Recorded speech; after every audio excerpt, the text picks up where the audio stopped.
of the Braves, let's move on to the Braves before we get too deep into this Hall of Fame conversation.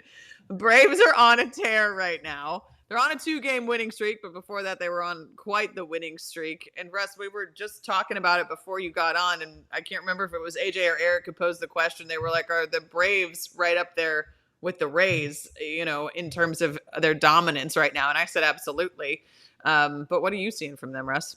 I 100% think they should be in the conversation with the Tampa Bay Rays for being the best team in baseball.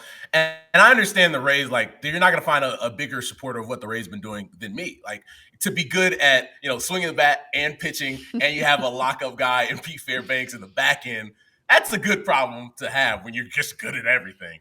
But the Braves are 32-18 in their last 50 games. That's insane. And you think about last year when they went on a crazy run in the second half of the season.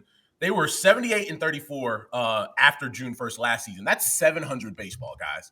They've continued to play that level of baseball, which is really hard to do. And in that division that we all thought was going to be good, it hasn't necessarily been as good as we thought, even though the Phillies are starting to really turn it on here as of late.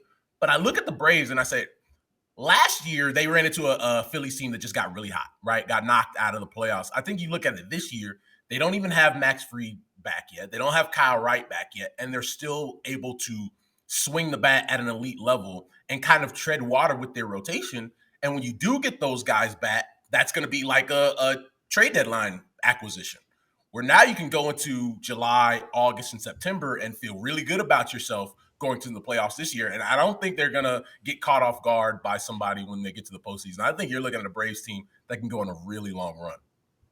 Maybe not even just this year. A long run, right. A long run going on. I said it before you got on here. I felt like, and I want to see what you think, I felt like as I watched that series this weekend, which I didn't miss a single game of those 3 games, like a lot of people, I felt like the Braves turned it up a notch. As hot as they were playing, they were like, whoa, this Reds team is really good. We're going to have to turn it up. And they did. And it was like, whoa. It just looked like they were having better at-bats and better, they were hit. It was impressive to me. No, that was a fantastic series. And I hope people didn't miss it in Cincinnati, because that was fun baseball. That was playoff baseball. Like what you saw from the Cincinnati Reds on Friday night, obviously Elliot Cruz hitting for the cycle. You had Joey Votto hitting 2 bombs in that game. That's a team that really wants to win and is starting to believe in themselves that they can do damage. But then if you're the Braves, you're like, all right, these kids can play a little bit. We're going to show them, hey, if you want to be at this level, you want to play with the big boys, this is what you have to do. And I think for the Braves, they just have an ability, like you said, to turn it on. But at the same time, the depth that lineup has, where you could have Sean Murphy carry the team for 2 weeks, or like he did early in the season. You can have a superstar in Acuna that is probably going to go 30-50 this year. Insanity. Matt Olson tied for the big league in homers. You got Marcell Ozuna, who's kind of bounced back at the plate. Then you got Travis d'Arnaud hitting a couple homers in a game. Like, there's nothing that they don't do well offensively.